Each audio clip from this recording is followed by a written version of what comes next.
میرا سامان انہوں نے اٹھایا ہوا تھا۔ میں نے جلدی سے بڑھ کر سامان کا بیگ ان کے ہاتھ سے لے لیا۔ کچھ دور پر آٹو رکشہ مل گیا اور ہم چل پڑے۔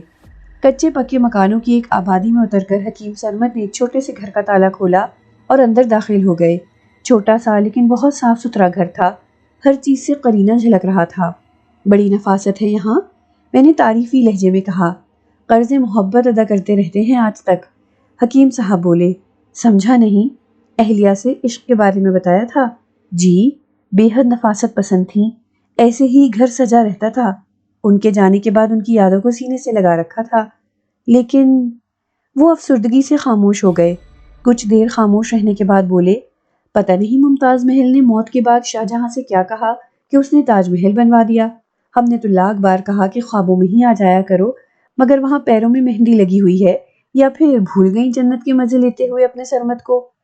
حکیم صاحب کی آواز سسکی میں بدل گئی۔ میں نے دیکھتا رہا۔ وہ پھر بولے، کیا فائدہ کسی کے لیے تڑپنے سے، چھوڑ دوں گا ممتاز کے اس شہر کو۔ حکیم صاحب کے بارے میں کوئی صحیح اندازہ نہیں ہو پا رہا تھا کہ ان کی شخصیت کیا ہے۔ کبھی ان کی باتوں پر ہنسی آتی تھی، لیکن پھر ان کی سنجیدگی کا احساس ہوتا تھا۔ ٹھیک طرح کے دنیا دار انسان نظر آتے تھے۔ دوسرے دن انہوں نے اپنے ہاتھوں سے ناشتہ بنایا، میرے ساتھ بہت خوش تھے۔ دوپہر کا کھانا بھی انہوں نے بہت اچھا بنایا تھا۔ کہنے لگے، اکثر ممتاز کے لیے خود کھانا بناتا تھا، بہت خوش ہوتی تھی۔ کھانا پسند آیا؟ بہت عمدہ ہے۔ آپ اپنی دکان پر کب جاتے ہیں؟ مجھے تیاری نظر نہیں آ رہی۔ وہ جو بیچتے تھے کباب دل، وہ دکان اپنی بڑھا گئے۔ وہ مسکرا کر بولے، کیا مطلب؟ ختم کر دیا کاروبار۔ ہمیں کیا کرنا ہے؟ تاج محل بنانا تھا، مگر اب ارادہ ملتوی کر دیا۔ ان کے لیے کوئی کیا کرے جنہیں خوابوں میں آنا بھی گوارا نہیں۔ حکیم صاحب اپنے کام پر نہیں گئے، دوسرے دن بھی نہیں۔ تیسرے دن وہ بولے، مجھے ایک بات بتاؤ کامران، تم کنویں کے مینڈک کیوں بنے ہوئے ہو؟ میں نہیں سمجھا۔ دلی، آگرہ، بریلی، چندوسی، ہندوستان اتنا چھوٹا تو نہیں ہے، بے پناہ وسیع ہے۔ لکھنؤ، کانپور، بنارس، بمبئی، کلکتہ گھومو، پہاڑی مقامات کی سیر کرو، ہر جگہ حسن ہی حسن بکھرا ہوا ہے، اسے دیکھو۔ میں پھر حیران ہو گیا تھا۔ بڑے پتے کی بات کہی تھی انہوں نے۔ واقعی ہندوستان بہت بڑا ہے اور مجھ پر کوئی پابندی بھی نہیں ہے۔ زندگی موت کا تو تصور ہی چھوڑ دیا تھا۔ بھوریا چرن میرے ساتھ کیا کرے گا، اس کا بھی کوئی خوف نہیں تھا۔ پھر یہیں کیوں چکرا رہا ہوں، کہیں اور نکلوں؟ لیکن حیرت اس بات پر تھی کہ حکیم سرمد نے انہی جگہوں کے نام لیے تھے جہاں میرا زیادہ وقت گزرا تھا۔ یہ اتفاق نہیں تھا، وہ دوسری جگہوں کے نام بھی لے سکتے تھے، لیکن انہوں نے انہی جگہوں کے نام لیے تھے جہاں جہاں میں گیا تھا۔ حکیم صاحب ویسے تو عام ہی سے انسان تھے، لیکن میں اس وقت شک میں پڑ گیا تھا جب انہوں نے پاکستان کے جھنڈے کے رنگ بنائے تھے، اور اب ان کے یہ الفاظ مجھے دوبارہ شک میں ڈال رہے تھے۔ اس کے علاوہ بڑے صبر اور ظرف کی بات تھی کہ انہوں نے اب تک مجھ سے میرے بارے میں چھان بین نہیں کی تھی۔ ان کی آواز نے مجھے چونکا دیا۔ کس سوچ میں ڈوب گئے؟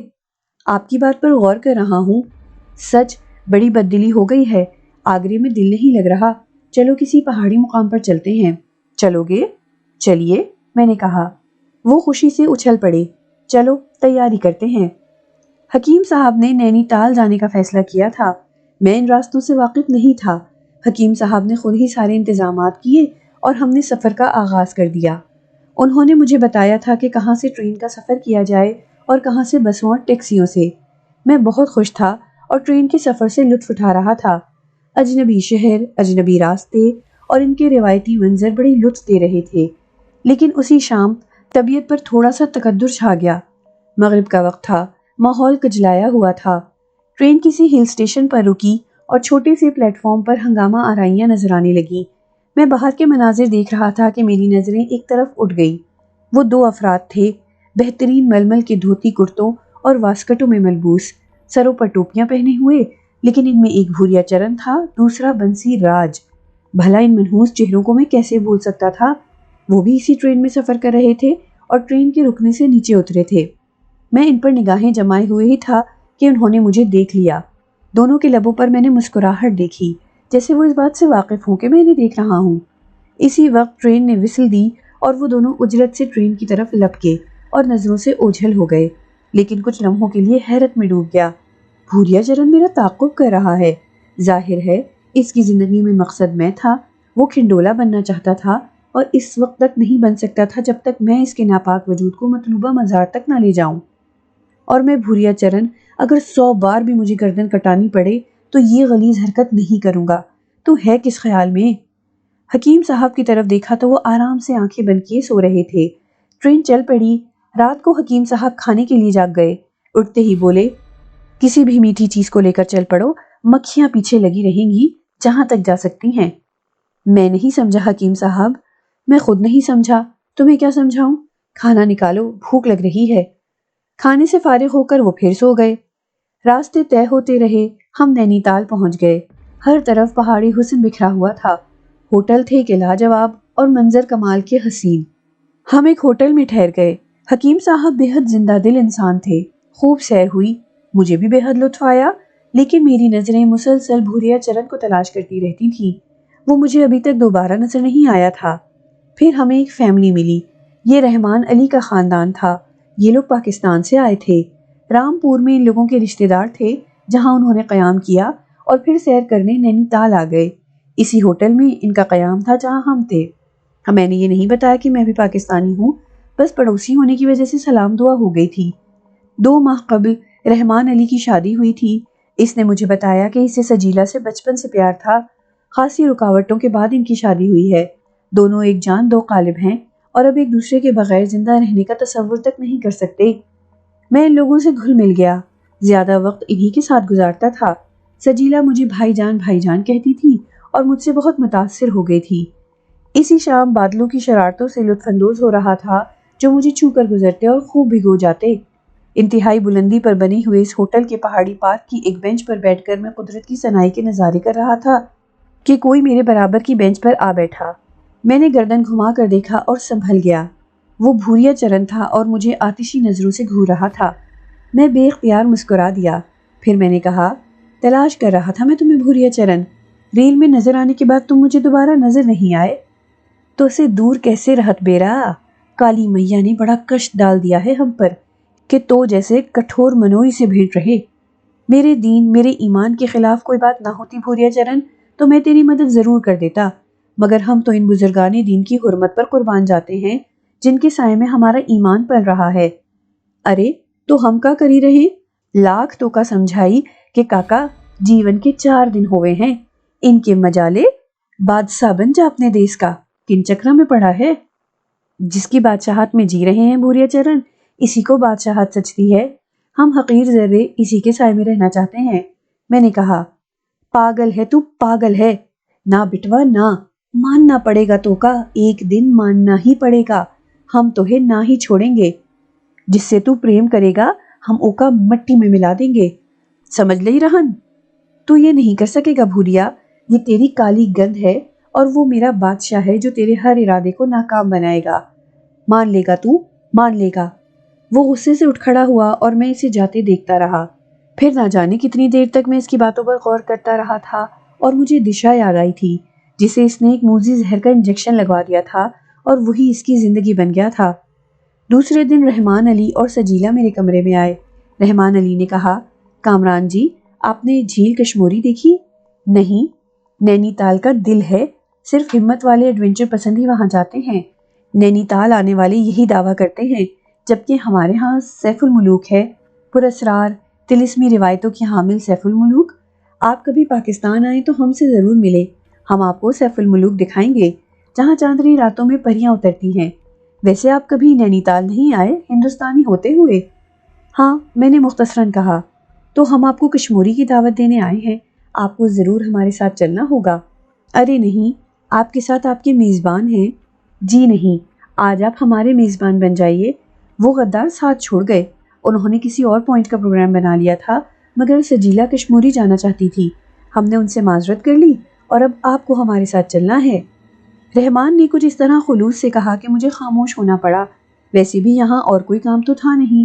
حکیم صاحب سے کہا تو انہوں نے ٹکا سا جواب دے دیا، میاں ہم کہاں سینگ کٹا کر بچھڑے بنیں گے، ویسے بھی ہمیں پانی سے ڈر لگتا ہے۔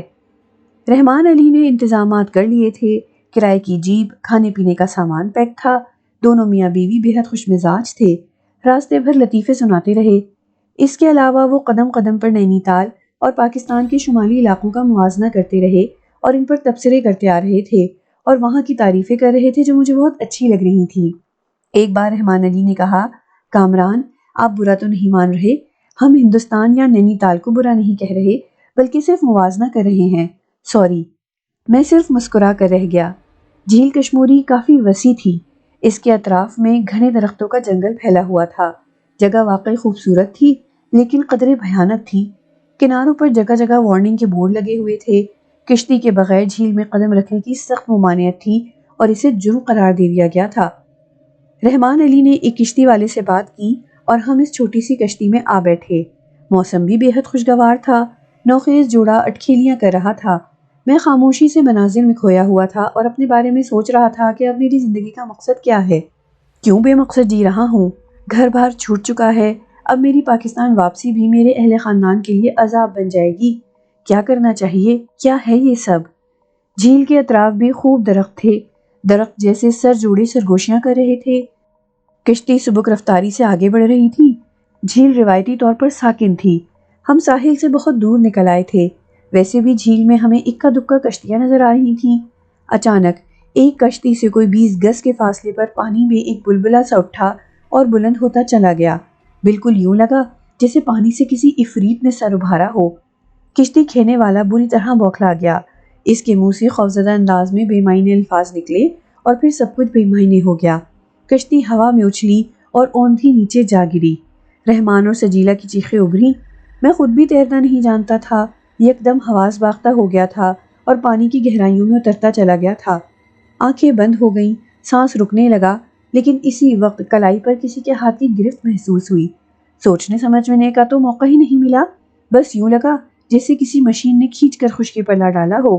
پیٹ میں پانی بھر گیا تھا، سانس رک رہا تھا، لیکن مجھے یہاں تک لانے والے نے مجھے اوندھا لٹایا اور کمر دبا کر پانی نکالنے لگا۔ نہ جانے کتنی دیر کے بعد سانس بحال ہوئی۔ دماغ نے کام کرنا شروع کیا تو گزرے لمحوں کا احساس ہوا۔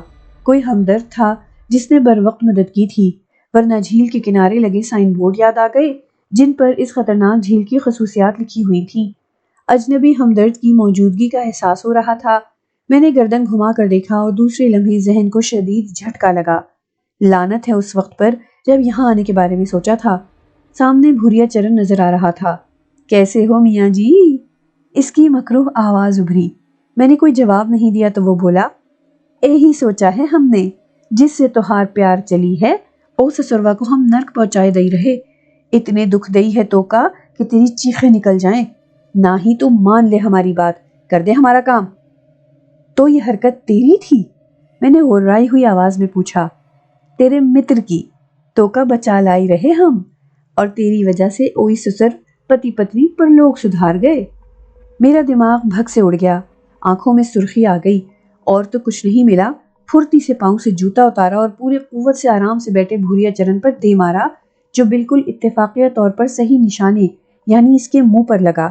چونکہ اس میں پانی بھرا ہوا تھا اس لیے پھچاک کی آواز آئی اور بھوریا چرن پیچھے الٹ گیا۔ اس کے منہ سے کڑی آواز میں نکلا، اوئی تہار مہتاری۔ میں اٹھ کر ادھر ادھر دیکھنے لگا۔ کچھ فاصلے پر ایک لمبی سی سوکھی درخت کی ٹہنی نظر آئی۔ میں اس کی طرف لپکا تو بھوریا چرن نے چھلانگ لگائی اور کہیں دور بھاگنے کی بجائے ایک بلند درخت کے تنے تک جا پہنچا اور بندر کی طرح اس پر چڑھنے لگا۔ کمینے کتے، تو نے ان بیچاروں کو کیوں مار دیا؟ تیری لڑائی مجھ سے ہے، تو نے… یہ کہہ کر میں نے لکڑی اس پر پھینک ماری جو اس کے سوکھے بدن پر لگی اور اس نے گالی بکی۔ میں نے نیچے گرنے والی لکڑی دوبارہ اٹھائی تو وہ اور اوپر چلا گیا۔ پھر میں نے اس کے بدن کو گھٹتے ہوئے دیکھا۔ وہ چھوٹا ہو رہا تھا اور چند لمحوں کے بعد وہ مکڑا بن گیا۔ پھر اس کی ہنسی سنائی دی، اب بول پوت، لگا نسانے؟ میں غصے سے دانت پیسنے لگا تو وہ بولا، کالی میاں کی سوگند، بڑی خوشی ہو رہی ہے تو ہے دکھ ماں دیکھ کر، من ماں شانتی اتر رہت ہے۔ اب تک تو نے ہمیں دکھ دیے ہیں، اب تیرے دکھ سہنے کا سمے آ گیا ہے، سودا کریں گے تو سے۔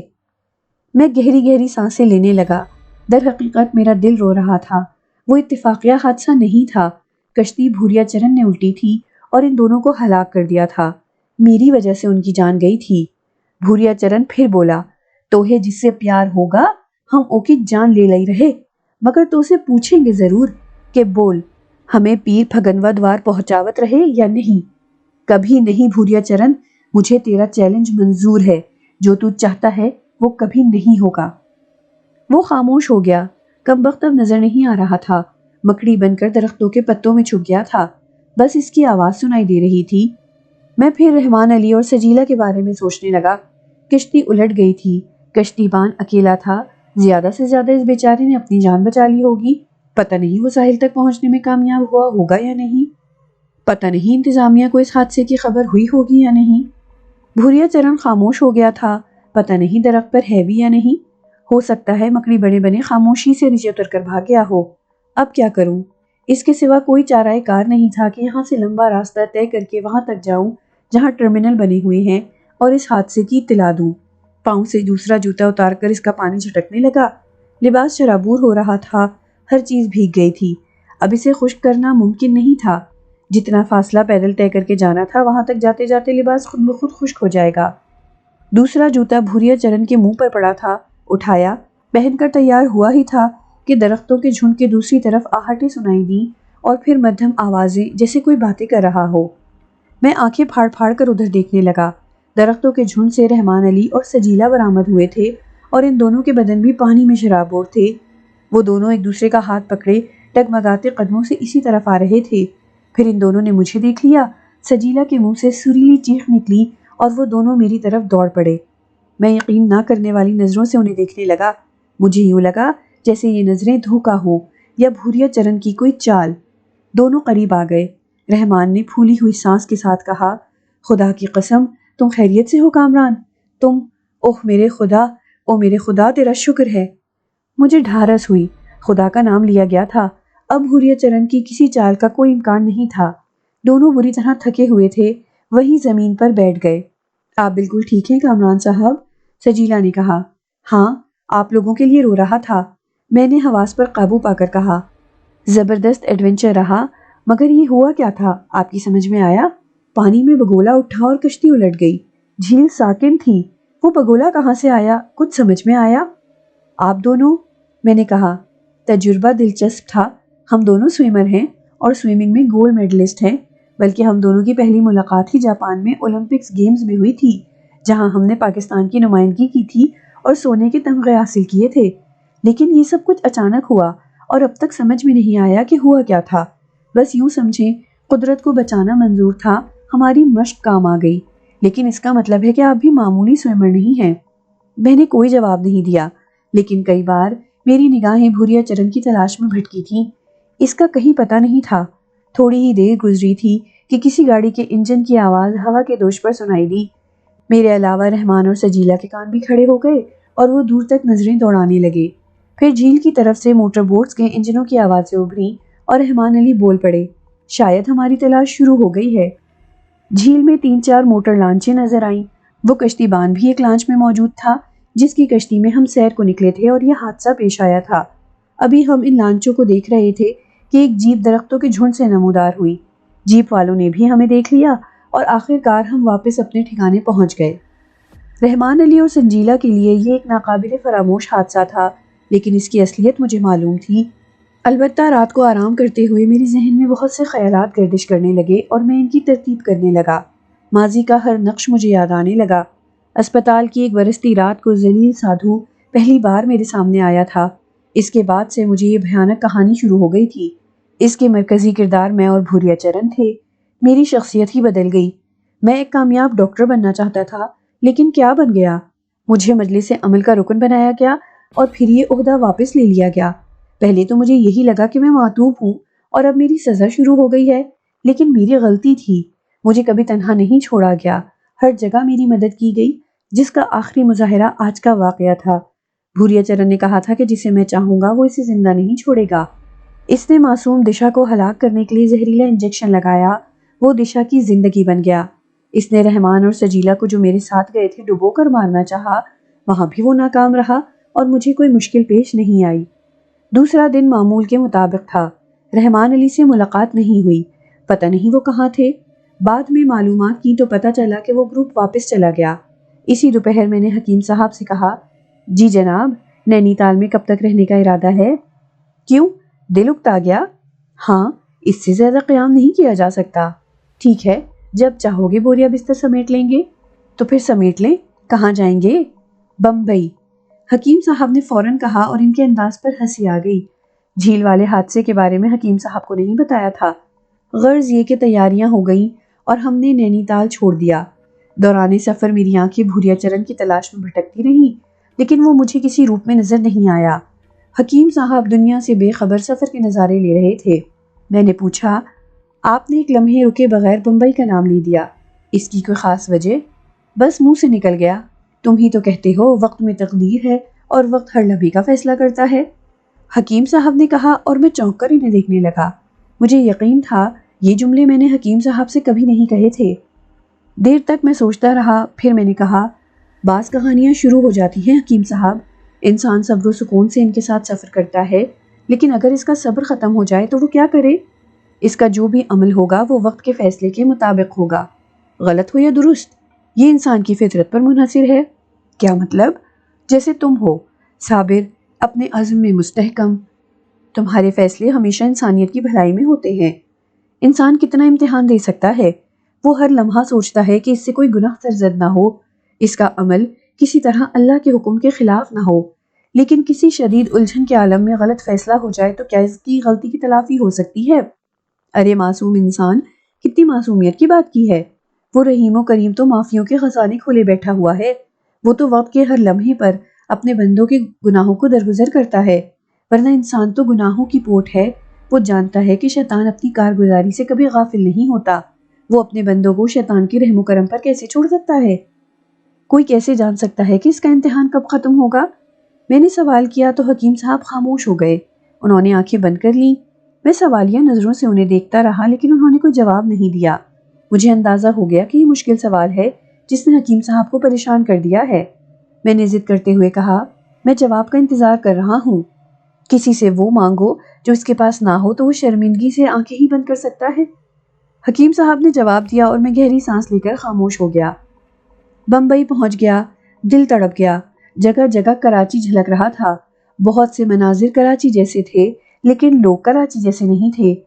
ہوٹل راسپوتین میں تیسری منزل پر کمرہ مل گیا۔ ہوٹل البتہ بہت عمدہ تھا، کمرہ بھی اعلیٰ درجے کا، 2 الگ الگ بیڈ لگوائے تھے۔ حکیم صاحب بچوں کی طرح خوش تھے، کہنے لگے، یہاں سارے مشہور اداکار ملتے ہیں، دیکھیں گے انہیں؟ آپ کو ان سے بھی دلچسپی ہے؟ میں نے مسکرا کر کہا، ہاں کیوں نہیں، وہ بولے۔ میرے ذہن میں بارہا بھوریا چرن کا خیال آیا تھا، وہ کہاں رہ گیا؟ یہ تو ممکن نہیں تھا کہ وہ مجھے مس کر دے۔ نینی تال والے واقعے کے بعد سے وہ مجھے ابھی تک نظر نہیں آیا تھا۔ میرا یہ خیال ٹھیک نکلا۔ ہوٹل کے قیام کا دوسرا ہی دن تھا کہ میں نے اپنے کمرے سے باہر کا نظارہ کرتے ہوئے اسے دیکھ لیا۔ وہ ہوٹل سے باہر ایک قیمتی کار میں بیٹھ رہا تھا۔ میں نے گہری سانس لی۔ اس کا مطلب ہے کہ بمبئی میں بھی میرے اور اس کے درمیان مار کا آرائی رہے گی۔ مجھے اس کے لیے تیار رہنا تھا۔